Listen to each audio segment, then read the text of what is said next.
Chicos, buenas noches. ¿Sí me logran escuchar? Buenas noches, sí.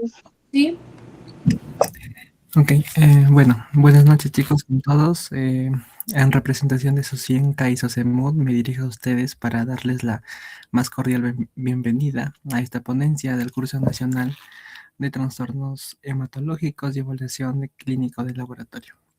El día de hoy se realizará la sesión número 4 de este curso que tiene como tema trastornos plaquetarios a cargo del universitario Joao Florian Leiva, estudiante de Medicina Humana de quinto año de la Universidad Nacional de Cajamarca, miembro activo de SOCIEMCA y miembro del proyecto Hermano Mayor. Asimismo, chicos, hacerles recordar que al final de la ponencia les voy a enviar un link para el post-test que va a ser importante para la certificación. Y también les estoy pasando ahorita un enlace para que puedan marcar su asistencia, por favor. Sería de gran ayuda si todos los presentes en la reunión llenan su asistencia, por favor. Y bueno, sin más que decir, Joao, te doy el pase para que puedas iniciar. Gracias, gracias. Hola chicos, ¿me escuchan?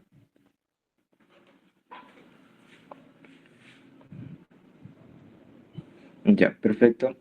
Yo soy el estudiante Joao Florian. A continuación vamos a desarrollar eh, el tema de trombocitopatías de este curso nacional, ¿verdad? Vamos a enfocarnos especialmente en dos síndromes, en el síndrome de Bernard-Solier y en la trombastenia de Glasman. ¿Ok? Me disculpan un poco por no activar la cámara, lo que pasa es que estoy un poco de viaje y por ese motivo no voy a poder activar la cámara. Pero a continuación voy a presentar la pantalla.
¿Se visualiza, chicos? sí. Mm. Bien, entonces iniciamos con trombocitopatías. Para introducirnos en el tema, vamos a ver un pequeño caso clínico. Les resumo rápidamente. Este es un paciente masculino con la siguiente historia perinatal, ¿ok? Es un recién nacido, considerado pequeño para edad gestacional. Recordemos que para considerarlo pequeño para edad gestacional es por debajo del percentil 10, ¿ok? Como vemos aquí. También nos dice que es de 36 semanas, es un pretérmino tardío con Apgar de 9 y 8. Ok, al segundo día de vida, el recién nacido presenta plaquetopenia documentada con 5.000 por microlitro. Recordemos que los valores normales de las plaquetas van desde 150.000 hasta 450.000, ¿verdad?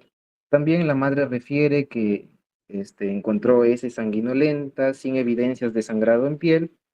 Y para este episodio en el recién nacido, pues se trató con gamma globulina y transfusión plaquetaria. El recién nacido mejoró y al egreso salió con 86.000 plaquetas por microlitro. ¿Ok? Después de un mes, el paciente, perdón, vuelve a ingresar con un conteo plaquetario de 12.000 plaquetas por microlitro y para ello se realizaron algunas pruebas para diagnósticos diferenciales por trombocitopenias, como algunas infecciones congénitas por Epstein-Barr, citomegalovirus, virus de inmunodeficiencia humana, rubiola, también tenemos a herpes, además de sífilis y toxoplasma. En esta ocasión se solicitó morfología plaquetaria, en la cual se reportó macroplaquetas, ¿no? Trombocitos grandes, extremadamente grandes. Posteriormente, en el seguimiento, debido a esta alteración de la forma de las plaquetas y en su número, se sospechó del síndrome de Bernard-Soulier, un defecto en la glicoproteína 1B.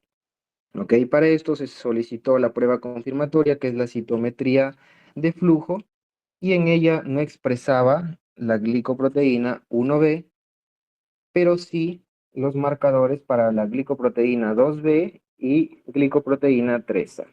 Entonces, con ello se confirmó el diagnóstico a los 5 meses de edad.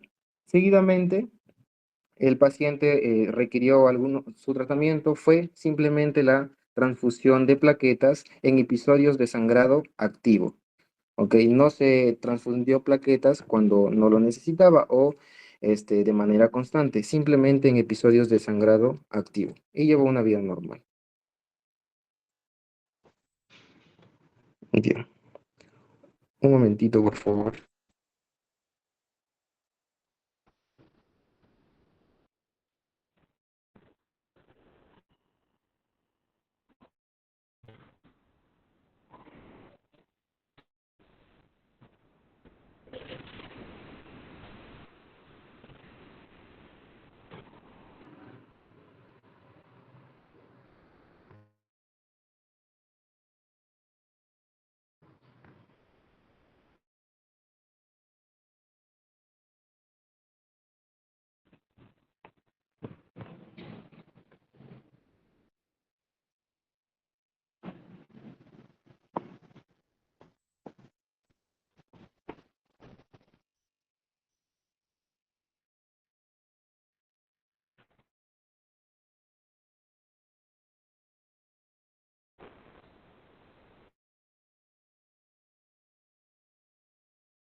¿Me confirman, por favor?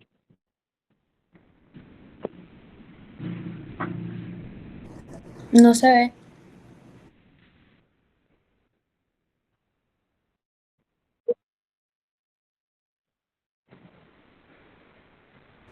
Ahora sí.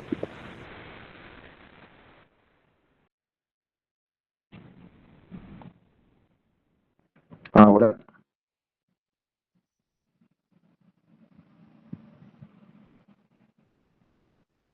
ya, perfecto. Bien, entonces vamos a ver a modo de introducción, en general, trastornos plaquetarios. Dentro de los trastornos plaquetarios, discúlpenme que hubo un error, tenemos dos grandes grupos, ¿ok? El primero va a estar en una deficiencia del número de plaquetas. Entonces va a haber una disminución en el número de plaquetas. A esto se lo conoce como, todos sabemos, trombocitopenias. ¿Ok? Y el segundo gran grupo, hay una deficiencia o una disfunción de las plaquetas como tal. Hay una alteración en la función plaquetaria. Entonces hay una alteración en la función de las plaquetas. A esto se lo conoce como trombocitopatías.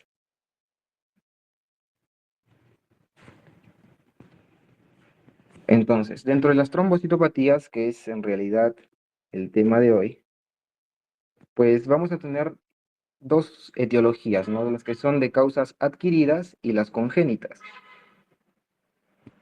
Entonces, aquí tenemos dos grupos, trombocitopatías adquiridas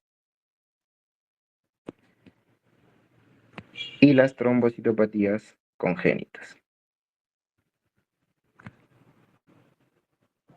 Bien, a modo de ejemplo, en las trombocitopatías adquiridas, que tampoco no es el tema específico de hoy, tenemos algunos fármacos, enfermedades o situaciones especiales en la que nuestras plaquetas pierden su función. Entonces no se va a generar específicamente nuestra hemostasia primaria. Entonces vamos a tener también, al igual que en las trombocitopatías congénitas, periodos de sangrado, ¿no? Entonces, aquí tenemos algunos fármacos que han hecho estudios y tenemos más de 100 fármacos relacionados con estas trombocitopatías, dentro de las cuales vamos a citar algunos ejemplos como la aspirina, algunos antibióticos como las beta-lactamasas, penicilinas. También tenemos agentes anticancerosos, agentes radioactivos, antihistamínicos como la clorfenamina, entre otros. Tenemos también una situación especial que es durante la cirugía de bypass coronario. También tenemos en una disfunción hepática. También tenemos en la insuficiencia renal crónica.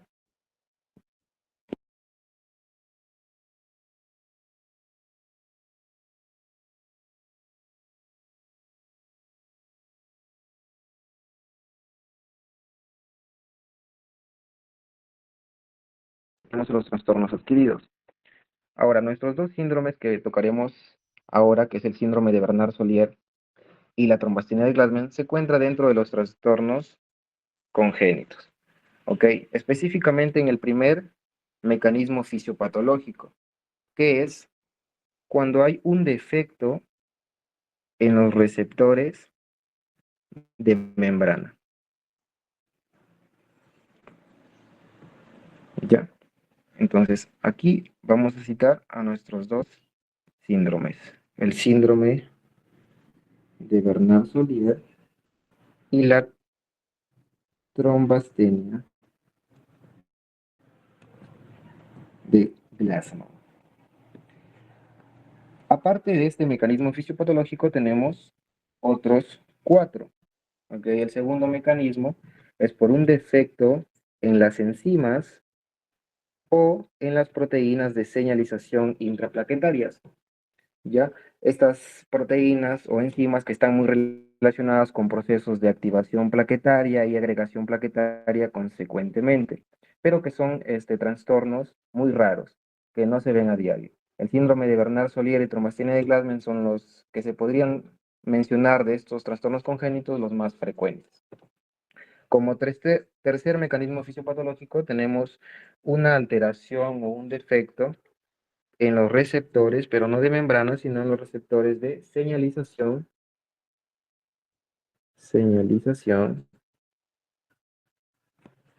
y activación plaquetaria.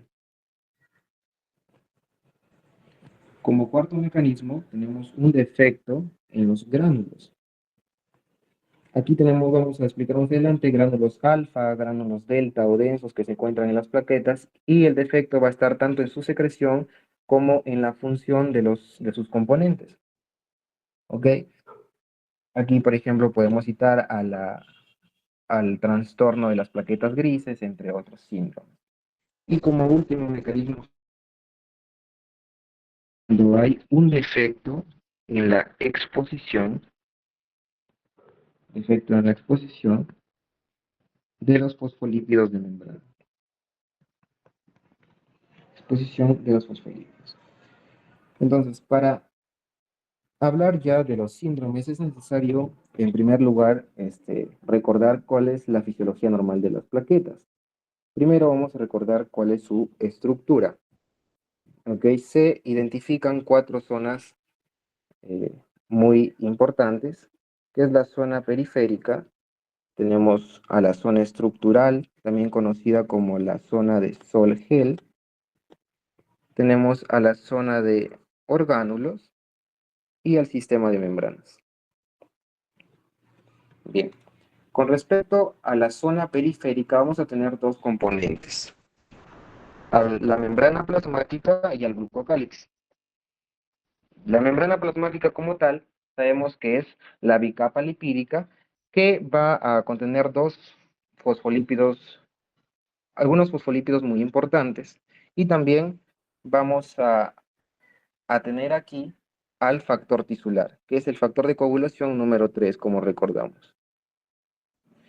Aparte de tenemos a la fosfatidilcerina. Fosfatidilcerina.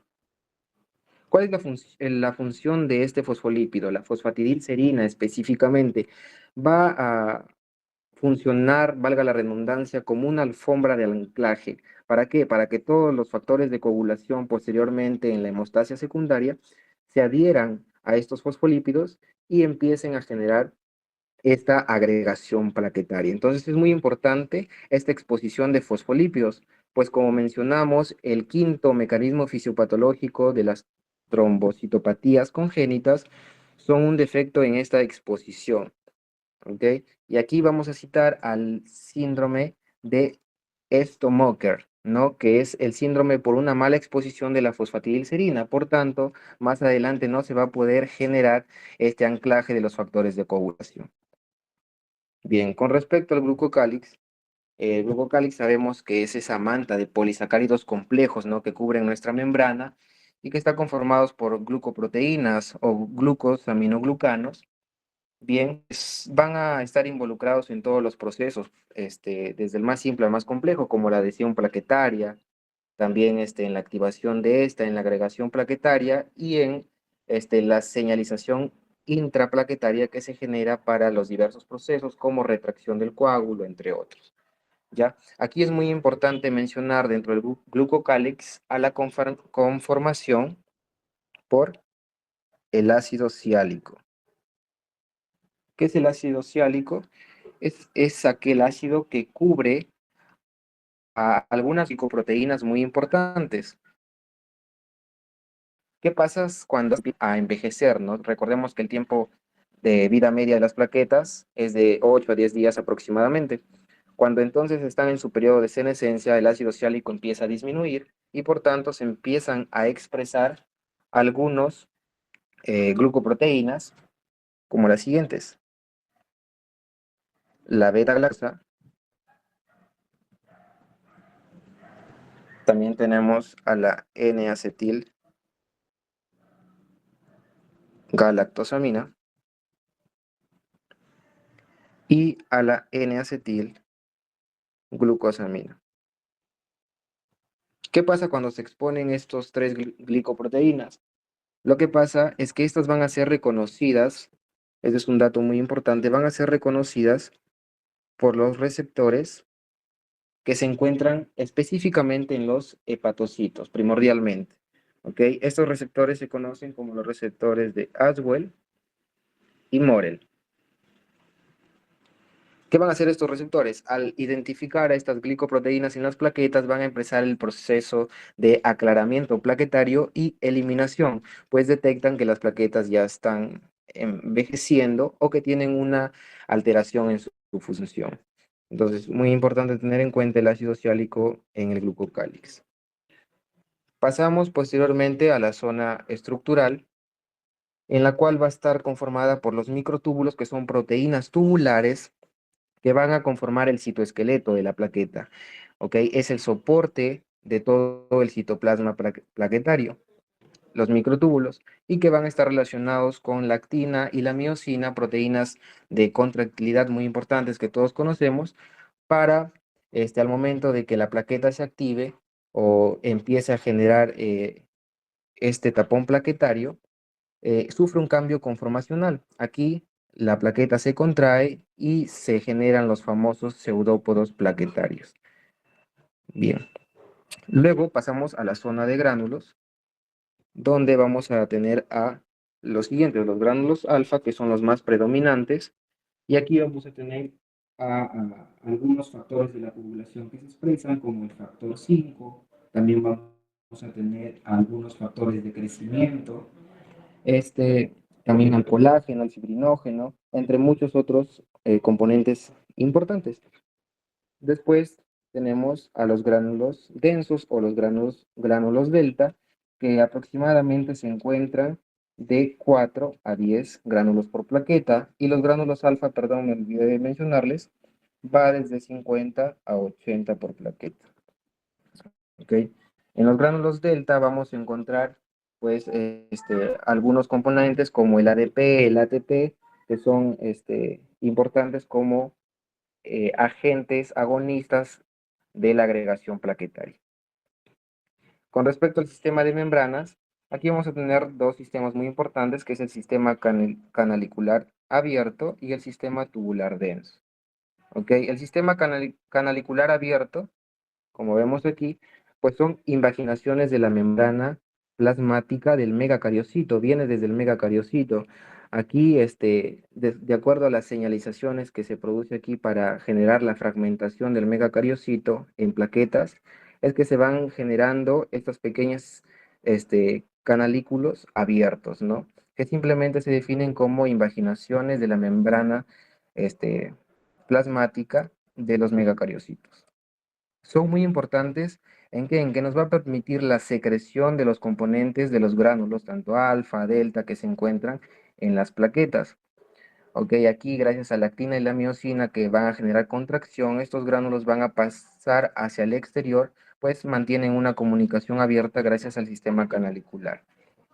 El segundo componente es el sistema tubular denso, que proviene del retículo endoplásmico rugoso, también del megacariocito, y su función principal es almacenar calcio,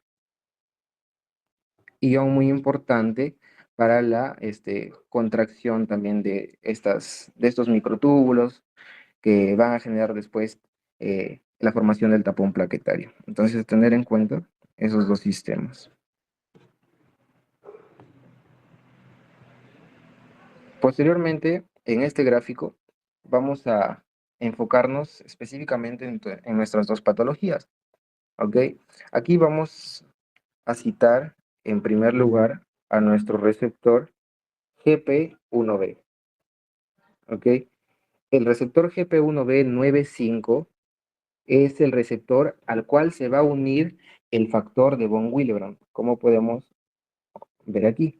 Recordamos la función del factor de von Willebrand, que es aquel factor que sirve como puente entre el subendotelio, donde se produce la lesión, con las plaquetas para generar la adhesión plaquetaria.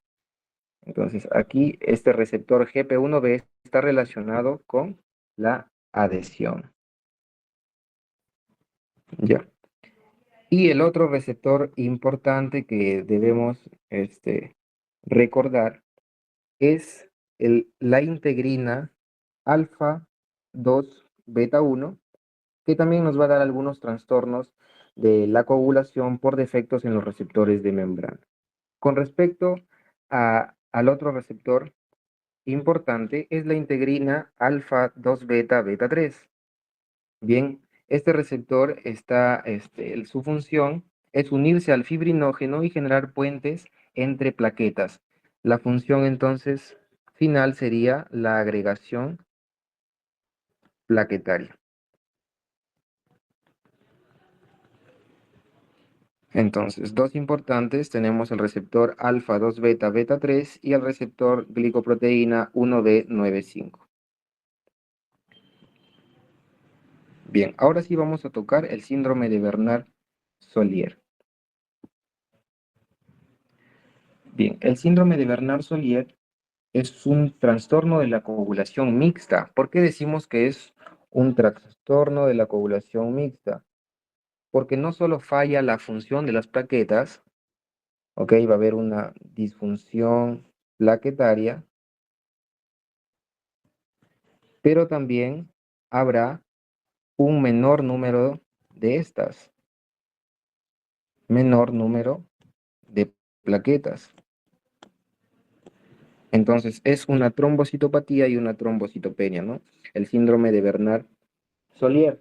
De acuerdo a la epidemiología, nos dicen que es el séptimo, vamos a colocar por aquí, es el séptimo trastorno de la coagulación más frecuente. Y nos dice que su prevalencia es un poco mayor a 1 sobre 1.000.000 de individuos.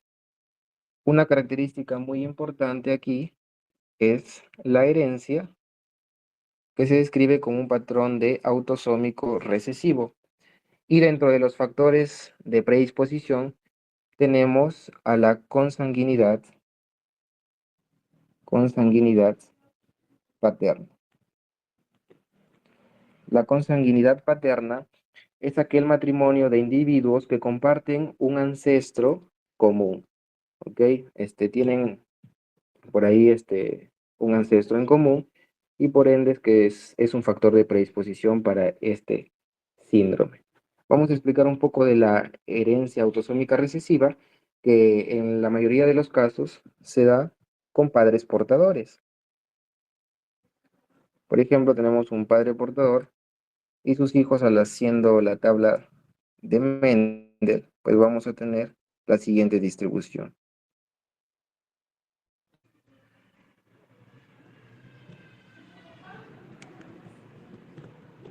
Entonces, aquí podemos ver que el 25% de los hijos de este matrimonio, pues no van a tener la enfermedad.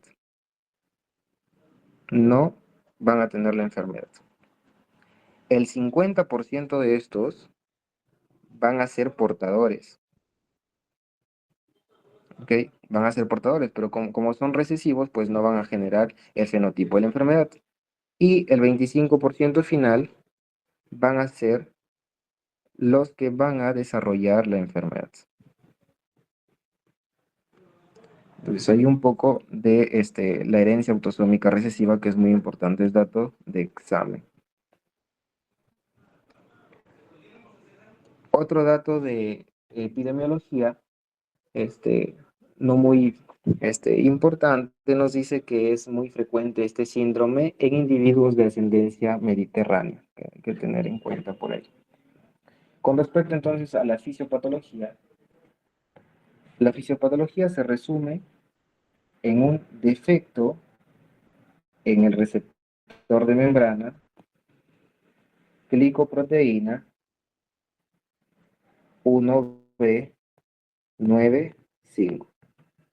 Entonces, mutaciones en los genes que codifican este complejo, este receptor, van a generar un mal funcionamiento y una menor expresión de este receptor. Entonces, ¿cuáles son las glicoproteínas que conforman este receptor? Son las siguientes. Tenemos a 4, la glicoproteína 9, tenemos a la glicoproteína 5, también a la glicoproteína 1B alfa y a la 1B beta.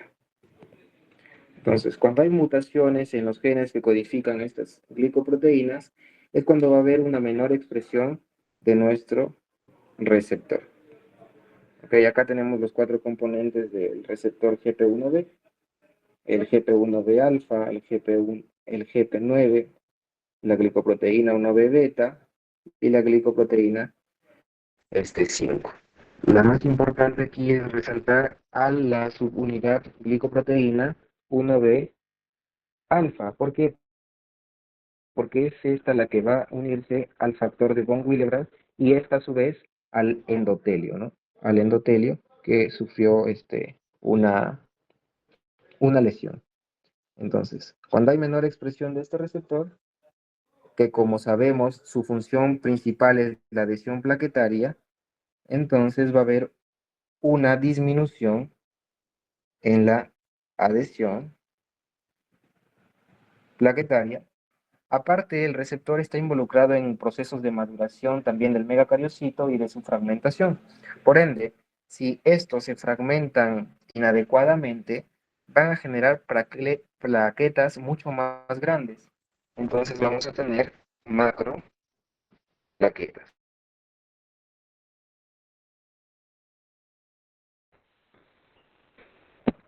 Y como tercer punto, al ser estas plaquetas mucho más grandes, el número se va a reducir.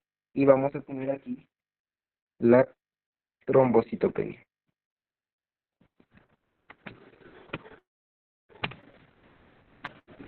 Entonces, con esto, ya resuelves muchos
menor. Tenemos en la piel, tenemos y a la equimosis. Que para diferenciarla, según la literatura que vi, las petequias van menor a 2 milímetros, la púrpura va de 2 a 8 milímetros, las colecciones sanguíneas y la equimosis mayor a 8 milímetros. También se pueden presentar hematomas y algunas complicaciones. De acuerdo a este cuadrito de un artículo, vemos la prevalencia de estos síntomas, que en primer lugar tenemos a la epistaxis en un 70%, la equimosis espontánea en un 58%, metrorragias en un 44%, que se diferencia de las menorragias, aquí las metrorragias porque están fuera del periodo menstrual, ¿verdad? También tenemos a las gingivorragias en un 42% y los sangrados gastrointestinales. Como complicaciones, tenemos a hemorragias severas, que son ocasionados por principalmente procedimientos quirúrgicos. Entonces, aquí, una investigación que se realizó en el año 2017 por Orsini y colaboradores, realizaron un estudio global multicéntrico en el que concluyeron en estos pacientes a una intervención quirúrgica es necesaria una terapia profiláctica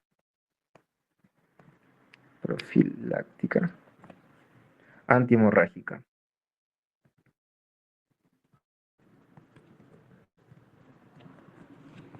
La terapia profiláctica antihemorrágica en un 80% de los pacientes demostró una alta eficacia, pues, de combatir estos o evitar estos episodios de hemorragias severas. La siguiente complicación es la anemia crónica. Anemia crónica, justamente por esta pérdida de sangre que se puede dar específicamente en mujeres, ¿no? Cuando se producen estos cuadros de menorragia o metrorragia. Aquí pierden bastante sangre y se consolida posteriormente una anemia ferropénica crónica. Bien, seguidamente tenemos con respecto al diagnóstico. Vamos a tener 4 o 5 pruebas diagnósticas. El primero que nos van a ir orientando al diagnóstico del síndrome de Bernard-Sollier es un hemograma. Como vimos, el recuento plaquetario aquí en el hemograma va a estar disminuido.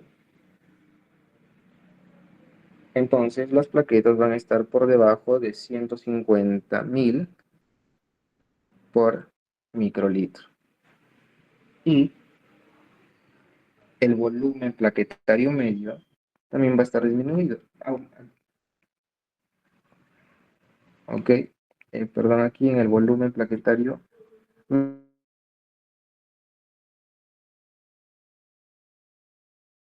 medio va a estar aumentado, pues del volumen plaquetario medio van desde 7 a 11, 12 femtolitros, entonces aquí va a ser mayor a 12 femtolitros. Bien, con respecto al frotis de sangre periférica, aquí vamos a evidenciar a las macroplaquetas, que como vemos son de tamaño prácticamente de los eritrocitos. Entonces en el frotis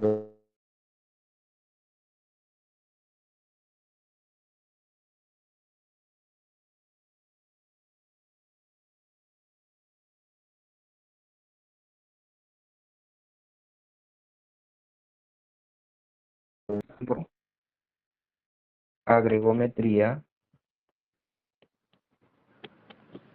óptica. Bien, esta prueba utiliza un principio físico que es la turbidimetría. ¿Cómo funciona? No me puedo memorizar las pruebas diagnósticas y no sé cómo funciona. Entonces, estaba viendo que se emite un haz de luz. Entonces, aquí vamos a tener como dos muestras. ¿Ok? En la primera, las plaquetas están dispersas, ¿no? Con su forma discoidal biconvexa, van a estar dispersas. Aquí, entonces, al agregar a la primera muestra un agonista agregante plaquetario, que puede ser como tenemos aquí en las imágenes, el ADP, el colágeno, el ácido araquidónico, también tenemos a la ristocetina, también podemos encontrar a la epinefrina en otros casos, que son agonistas de agregación plaquetaria. Bien, entonces, ¿qué pasa si estos agonistas no tienen efecto? Cuando no tienen efecto, las plaquetas no van a generar, no se van a aglutinar, por tanto, va a haber una mayor turbidez. Y si hay una mayor turbidez, entonces va a haber una menor transmitancia de luz. Entonces, esta luz que teníamos al inicio, que haces de luz que vienen directamente a esta muestra de plaquetas, van a tener una transmitancia de luz reducida, que posteriormente se va a identificar y mediante los equipos electrónicos se va a graficar mediante estas gráficas que podemos ver ahí a continuación. Pero ¿qué pasa cuando estos agonistas sí tienen efecto y las plaquetas empiezan a unir, empieza a haber agregación plaquetaria? Entonces va a haber una mayor transmitancia de la luz y por ende una menor turbidez. Y ahí pues va a aumentar en nuestro gráfico el porcentaje de agregación plaquetaria. Entonces, ¿qué pasa en síndrome de Bernard-Solier? Miren, las primeras vemos que está normal, ¿no? Con ADP, en un paciente normal, las plaquetas tienen que estar por encima del 70% de agregación. Entonces, aquí se cumplió. Con colágeno se cumplió, está por encima. Con ácido araquidónico también y con ristocetina también. Pero en el síndrome de Bernard-Solier, con todos los demás agonistas, están normales, está mayor del 70%. Pero ¿qué pasa con la ristocetina? Está baja. ¿Por qué? Porque la ristocetina mide la unión del factor de von Willebrand con el receptor 1B. Como nuestro receptor está en menor expresado, hay menor cantidad de entonces no va a haber una correcta unión del factor de von Willebrand con nuestras plaquetas, con el receptor 1B. Es por eso que no se produce esta agregación plaquetaria. Entonces, con ristocetina va a estar disminuida y con los demás, vamos a ponerlo aquí, ristocetina va a estar disminuida la agregación y con otros agonistas de la agregación plaquetaria va a estar normal. ¿Ya? Normal. Aquí también es qué pasa cuando se administra o se coloca plasma. ¿Ok? En un paciente, tenemos aquí un diferencial del síndrome de Bernard-Solier. Síndrome de Bernard-Solier, pues tenemos la enfermedad de von Willebrand. ¿Ok? ¿Qué pasa en un paciente con síndrome de Bernard-Solier? El plasma contiene factor de von Willebrand. Entonces, si yo lo administro, eh, en el síndrome de Bernard-Solier lo que está mal no es el factor de von Willebrand, sino es nuestro receptor 1B95. Entonces, por más factor de von Willebrand que yo le administre, por más plasma que yo le administre, mi paciente no va a responder. No responde, porque el defecto no está en el factor de von Willebrand, repito, sino en el receptor plaquetario. En cambio, a diferencia de esto, en la enfermedad de von Willebrand, como también se explicó en la primera exposición, el defecto está específicamente en el mismo factor de von Willebrand. Entonces, si yo administro plasma con factor de von Willebrand normal, este sí me va a responder. El paciente sí responde. Ya, ahí a tener en cuenta entonces en enfermedad de von Willebrand sí responde con plasma y en el síndrome de Bernard-Solier no me responde. El defecto está en esta glicoproteína. Bien. Algunos estudios para descartar la enfermedad de von Willebrand. Tenemos el recuento del mismo factor de von Willebrand, y también el recuento del factor 8. Porque recordemos que el factor de von Willebrand es el que transporta y protege a este factor de la coagulación. Entonces aquí, en el síndrome de Bernard-Solier, como no está alterado, va a estar normal. Normal, normal. Bien. Una vez que realizamos todas estas pruebas diagnósticas, llegamos a la última, que es nuestra citometría de flujo, que es nuestra prueba confirmatoria. Prueba confirmatoria. También preguntan esta. Confirmatoria. Bien, en esta prueba, ¿cómo es que funciona? A una muestra de nuestro paciente se le agregan algunos anticuerpos que son marcadores. Al unirse a unas glicoproteínas específicas de las plaquetas, van a emitir una luz, una dispersión de haces que posteriormente, mediante la electrónica, pues se van a representar en un gráfico, ¿no? Entonces, ¿cuáles son estos marcadores? Tenemos a tres importantes y que nos interesan ahora: el CD41, el CD61 y el CD24B. Los primeros dos van a representar la expresión de la glicoproteína o la integrina alfa 2B beta 3, que es la responsable, recordemos, en la agregación.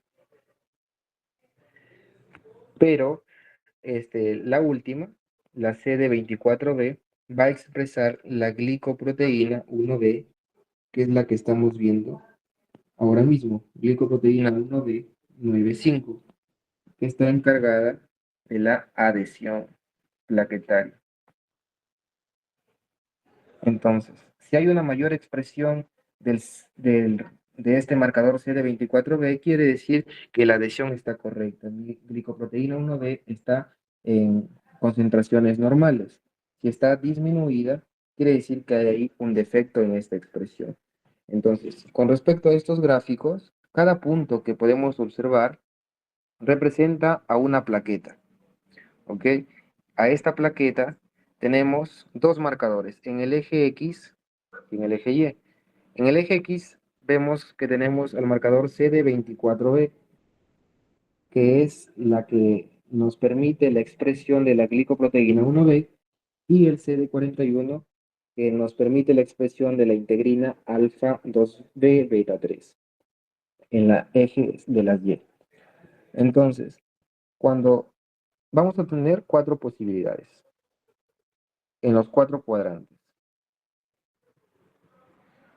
Esta cruz en línea negrita son lo que delimita los niveles, digamos, de expresión y no expresión. Entonces, en el cuadrante superior derecho, ¿qué va a pasar? Si se encuentra aquí la transmisión de luces o se representa mediante este gráfico en el cuadrante superior derecho, quiere decir que tanto para el marcador de las X como el marcador de las Y va a estar positivo. En cambio, si está en el cuadrante superior izquierdo, solamente va a ser positivo para el marcador de la coordenada Y negativo para el marcador de la coordenada X. Seguimos con el cuadrante inferior derecho. Aquí va a ser positivo para el marcador que está en el eje X, pero negativo para el eje Y. Y en el cuadrante inferior izquierdo va a estar negativo para ambos. Como este es un paciente normal, vemos que tanto el marcador de la glicoproteína alfa 2B beta 3, que es para la agregación, como la glicoproteína 1B, que es para la adhesión, están expresadas. ¿Ok? Están correctamente expresadas, entonces es normal. Pero ¿qué pasa en Bernard-Solier? Nuevamente. Entonces, aquí en el eje de las X vamos a tener al CD24B. Bien, el CD24B. Y recordemos que en este cuadrante, ¿qué va a pasar con el marcador que está en la en el eje X va a estar negativo. En cambio, el marcador que está en el eje Y va a estar positivo, y que justamente es el CD41, que expresa la glicoproteína alfa 2 B beta 3. Entonces, ¿qué está disminuido aquí? El marcador CD42B, que expresa la glicoproteína 1B. Entonces hay una menor expresión de esta glicoproteína, por tanto se comprueba el diagnóstico de síndrome de Bernard-Solier. Se confirma así con la citrometría de flujo. Con respecto al tratamiento es muy fácil de entender. Dentro de las medidas generales, primeramente tenemos la educación al paciente. Educación al paciente, porque sabemos que van a tener situaciones de sangrado frecuente, entonces debemos decirles e informarles que deben evitar cualquier situación que los ponga en peligro de sangrado. Algunos deportes de contacto también se deben evitar, entre muchos otros más. Y también se debe registrar al paciente en centros especializados para tratar estos síndromes por cualquier signo de severidad o un episodio de hemorragia severo.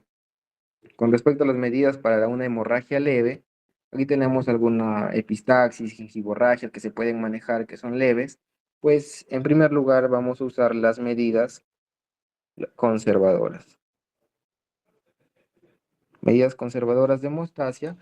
Aquí tenemos a la presión local, el uso tópico de fibrina, el uso tópico de trombina. También tenemos la cauterización, suturas, entre otras más medidas, ¿no? Y para hemorragias leves, que son mucocutáneas, como una epistaxis, gingivorragia, aquí se aconseja utilizar antifibrinolíticos. Entre los antifibrinolíticos que han demostrado eficacia, pues tenemos el ácido tranexámico y también al ácido epsilón aminocaproico. Son dos antifibrinolíticos utilizados para tratar las hemorragias leves. Pero cuando tenemos ya algunas complicaciones como una hemorragia severa y una profilaxis quirúrgica, aquí vamos a utilizar la transfusión plaquetaria. Transfusión plaquetaria, también el uso de hemostáticos sistémicos,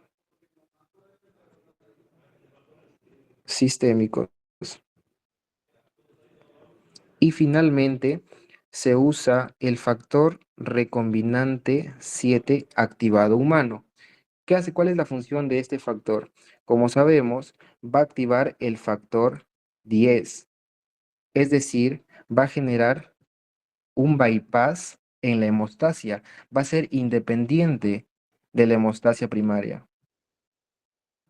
Va a ser independiente de la hemostasia primaria, pues este factor recombinante al administrarle va a activar directamente el factor 10, va a generar nuestro complejo de protrombinasa, activando así la trombina, luego la fibrina y estabilizando nuestro coágulo. Pero ¿qué pasa? En el síndrome de Bernard-Solier, esto es refractario. Si bien funciona en casos severos, es un poco refractario.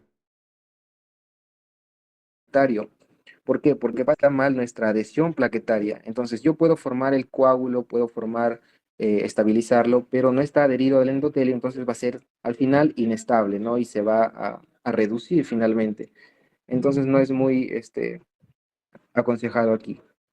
Ya a tener en cuenta entonces la transfusión plaquetaria, los hemostáticos sistémicos como antifibrinolíticos también, y el factor 7 activado recombinante.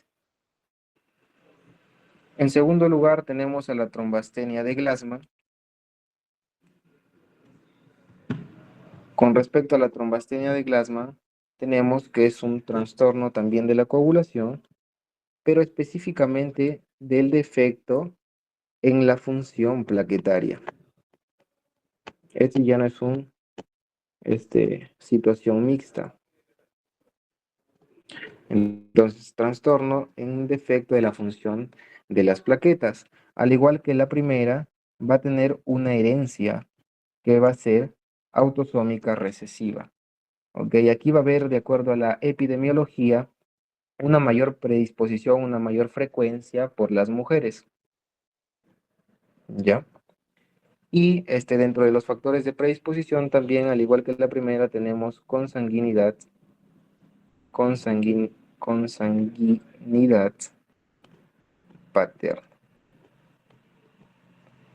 Bien, entonces con respecto a la fisiopatología, lo resumimos, al igual que en la primera, en un defecto en el receptor glicoproteína 2B3A, que también se conoce como integrina, y que es la que hemos venido hablando, la integrina alfa 2B beta 3.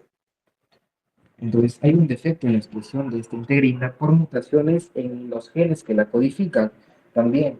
Entonces, este complejo está formado por dos nada más, la glicoproteína 2B y la glicoproteína 3A. Estos se van a encontrar en el cromosoma, los genes que codifican a esto se van a encontrar en el cromosoma 17.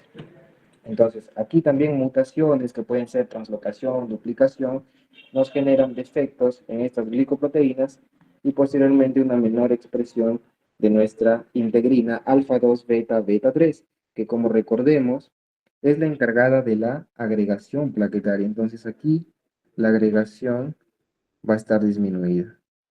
Agregación plaquetaria. ¿Por qué? Porque este receptor son las que se unen al fibrinógeno y generan estos puentes entre plaqueta y posteriormente su agregación. Entonces aquí no va a haber agregación. Sin embargo, la adhesión va a estar, la adhesión va a estar bien. La adhesión va a estar normal. Adhesión normal. ¿Por qué? Porque aquí la glicoproteína 1B que vimos en el síndrome de Bernard-Solier no está alterada.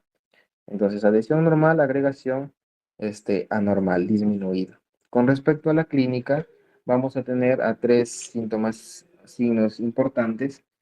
En primer lugar, de acuerdo a frecuencia, tenemos a la menorragia, que se expresa en un 60-90% de los pacientes con trombastenia de Glasgow.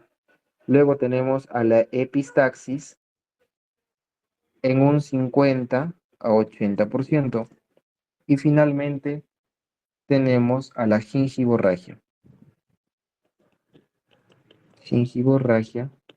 que se encuentra en un 20 a 30%. ¿Ya? Síntomas importantes, igual que en la síndrome de Bernard-Solier. Y con respecto a las complicaciones, vamos a tener al sangrado obstétrico como el más principal.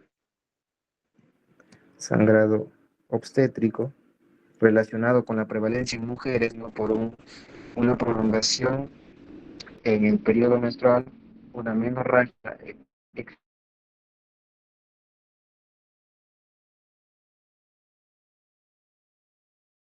Tenemos a sangrados gastrointestinales que son difíciles de controlar y a hemorragias intracraneales. Aquí, hemorragias intracraneales. Entonces, al igual que en los primeros pacientes, aquí se debe hacer una profilaxis antihemorrágica antes de cualquier intervención quirúrgica, y controlar el sangrado severo mediante antifibrinolítico, hemostáticos sistémicos y la transfusión de plaquetas para poder controlar cuando estos solo son severos. No se utiliza transfusión de plaquetas cuando el sangrado es mínimo. Con respecto al diagnóstico, aquí en el hemograma Como no hay un defecto en el recuento de plaquetas, va a estar normal, dentro de 150.000 a 450.000 por microlitro. Con respecto al volumen plaquetario medio, las formas de las plaquetas también no van a estar alteradas, van a estar normales. En Bernard Solier aquí estaban grandes, ¿no? Habían macroplaquetas. En el frotis del sangrado periférico encontrábamos macroplaquetas. Aquí estarán normal. Vemos plaquetas pequeñas de acuerdo a su tamaño, de 2 a 4 micrómetros. Con respecto a la siguiente prueba, esta es una prueba que mide el tiempo de cierre. El tiempo de cierre es el tiempo en el que al agregar un agonista plaquetario, un agonista de la agregación plaquetaria, este se va a formar. Y lo general es que vaya de 60 a 120 segundos o de 80 a 160 segundos. El primer tiempo es cuando le administro colágeno más ADP. Y el segundo es cuando administro colágeno más epinefrina. Estos son los valores normales. Pero ¿qué pasa en la trombastenia de Glassman? El tiempo de cierre va a estar aumentado, no va a haber mayor sangrado. Al igual que en síndrome de Bernard Solier, aquí por lo general se encuentra mayor a los 300 segundos. Ya. Con respecto a la prueba de agregación plaquetaria que también vimos al inicio, vamos a encontrar que la ristocetina, aquí, la ristocetina, que nos ayudaba en la unión del factor de von Willebrand con el receptor 1B plaquetario, como en Glassman está normal este receptor 1B, entonces la epinefrina va a está normal, va a estar por encima del 70%. Bien, va a estar bien. Pero ¿qué pasa con los demás agonistas? Como el ADP, la colágena y la epinefrina van a estar disminuidas. Con todos, aquí es muy importante mencionar que todos los agonistas van a estar disminuidos y la ristocetina estará normal. Bien, entonces no simplemente con ADP va a estar disminuido o con colágena y epinefrina va a estar normal. Tienen que estar todos los agonistas bajos, simplemente la ristocetina tiene que estar normal, porque es esta la que mide adhesión, no agregación plaquetaria. Entonces, ristocetina normal. Bien. Ahora pasamos a la prueba confirmatoria una vez más. En la prueba confirmatoria, que es la citometría de flujo, vamos a tener en el eje de las Y al marcador CD41 y en el eje de las X al marcador CD42B. Como recordamos, el CD41 expresa la integrina alfa 2 beta, que es la que estamos estudiando, beta 3. Y el CD24B expresa la glicoproteína 1B, que es la que vimos al inicio en Bernard Solier. Aquí, en este gráfico, podemos observar que el CD24B es positivo, pero el CD41 es negativo. Nos encontramos en el cuadrante inferior derecho. ¿Ya? Y aquí con el marcador CD61 y el marcador aquí en las CD42B, pasa lo mismo, el CD61 está negativo y el CD42 va a estar positivo.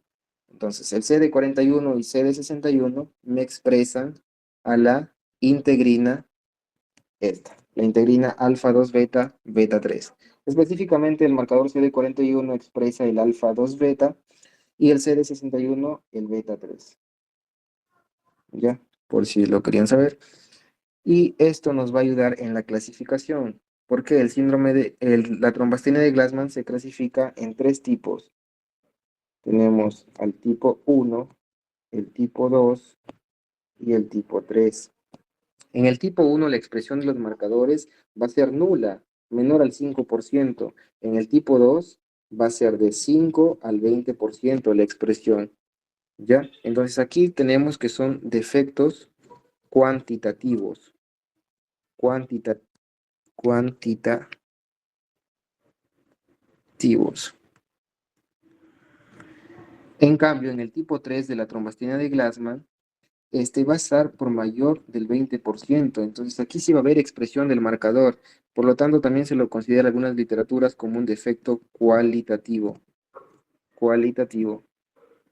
En la expresión, recordemos la integrina, alfa 2, alfa, alfa 2b, beta 3. ¿Ya? El más frecuente, ¿cuál es el más frecuente? Es el tipo 1. El tipo 1 es el más frecuente. Entonces, más frecuente. Dentro de la combustión de Glassman tenemos entonces defectos cuantitativos y cualitativos en la integrina alfa 2 beta beta 3. El tipo 1 es el más frecuente y el tipo 3 es el cualitativo, no se olviden. Finalmente, con respecto al tratamiento, aquí se van a hacer las mismas medidas. Primeramente, orientación, educación al paciente, seguido de un registro de nuestro paciente con trombastina de Glassman ya confirmado en un centro especializado para manejar algunas complicaciones. Con respecto a las hemorragias leves, se utilizan medidas convencionales, ¿no? Y también antifibrinolíticos como el ácido tranexámico, que ya vimos en el síndrome de Bernard-Solier. Y finalmente, hemorragias severas y profilaxis quirúrgica, sí vamos a hacer algunas diferencias. El principal tratamiento es la transfusión plaquetaria. ¿Ya? Aquí es la transfusión plaquetaria y dentro de sus efectos adversos aquí, por eso es que la transfusión plaquetaria solo se aconseja en periodos hemorrágicos severos, ¿ok? No en simplemente alguna epistaxis que se puede controlar o una gingivorragia. Entonces, porque dentro de sus efectos adversos está la aloinmunización. Que nuestro mismo sistema inmune primario, genera anticuerpos que atacan esas plaquetas. Entonces, la transfusión plaquetaria solo en hemorragias severas. Y como medida alternativa, y que se están realizando muchos estudios, es el factor recombinante 7 activado. Bien, no causa aloinmunización. Dentro de los estudios que se están realizando, se puede usar en todas las etapas de la vida, todas las edades, desde el nacimiento incluso, y no ha generado efectos adversos. Entonces, esta terapia es muy, muy importante a tener en cuenta. Pero la principal es transfusión plaquetaria en trombastenia de Glassman.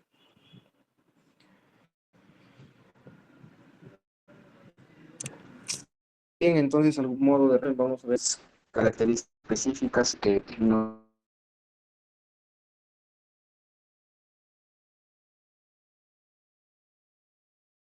con Glassman. El defecto en Bernard Solier está en la glicoproteína 1b95. En cambio, en la trombastina de Glassman lo encontramos en la glicoproteína 2b3a, que también se conoce como la integrina alfa 2b beta 3. Ya, aquí está el defecto. La función alterada en el síndrome de Bernard-Solier es la adhesión, no te olvides, y en la trombastenia es la agregación. Seguimos con el marcador de citometría. Para Bernard-Solier, quien reconoce la glicoproteína 1b es el CD24V, y pues este va a estar disminuido. Y en la trombastina de Glassman Los marcadores son el CD41, que está disminuido, y el CD61, que también va a estar disminuido. Ya. Con respecto a la ristocetina, en el síndrome de Bernard-Solier, como afecta la adhesión, aquí va a estar disminuida. No va a haber respuesta con ristocetina, no va a haber agregación. En cambio, en la trombastenia estará normal, estará mayor al 70%, recuerden, en la agregometría. Con respecto a otros agonistas, en Bernard-Solier estarán normal. Va a haber agregación con ADP, epinefrina, ácido araquidónico. Y en la trombastenia de Glassman, con respecto a otros agonistas, va a estar disminuido. Todos los agonistas van a estar disminuidos. La corrección en plasma, en el síndrome de Bernard-Solier, sí no corrige, perdón, no corrige, y en trombastenia de Glassman no aplica, ¿ya? La corrección con plasma se utiliza simplemente para diferenciar a Bernard-Solier de la enfermedad de von Willebrand. Corrige con enfermedad de von Willebrand. Aquí en Bernard-Solier no, el defecto está en la glicoproteína. Con respecto a las plaquetas, en Bernard-Solier recordemos que van a estar disminuidas en número y también van a ser grandes, macroplaquetas. Aquí el Glassman estará mal tanto en número como en tamaño. Con respecto a la herencia, ambas son autosómicos recesivos y el tipo de sangrado es mucocutáneo, pues afecta a la hemostasia primaria. Mucocutáneo. Bien, aquí una pequeña tabla para consolidar. Y acá algunos resúmenes de las trombocitopatías de acuerdo a su mecanismo fisiopatológico, que podemos ir revisando si tienen un poquito de tiempo, pero que no son muy frecuentes, como ya lo mencioné, son trastornos muy raros. Bien, esto ha sido todo. Muchas gracias.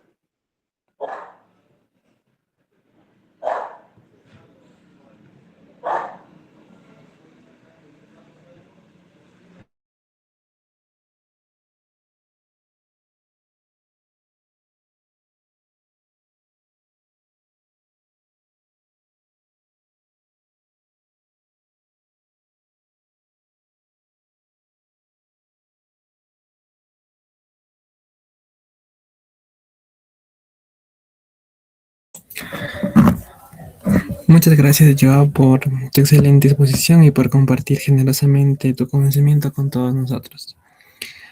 Asimismo, agradezco también a todos los asistentes por su atención y por su disponibilidad. Por el chat les estaré pasando el enlace para el post-test, por favor. Eh, Espero que todos puedan contestar el post-test ya que es importante para la certificación. Vayan ingresando, en unos minutitos comenzamos.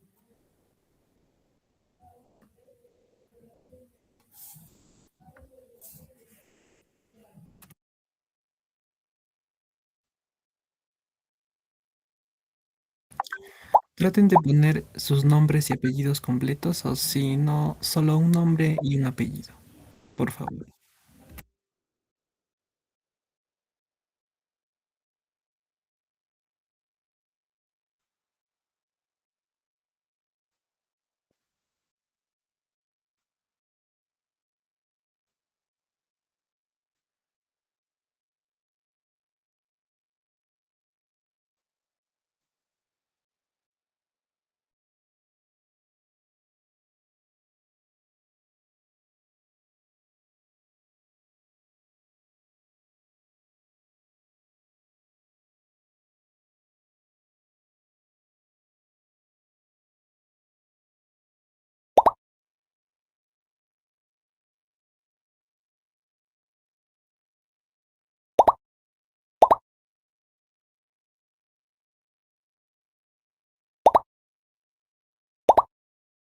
Chicos, por favor, un nombre y un apellido, por favor.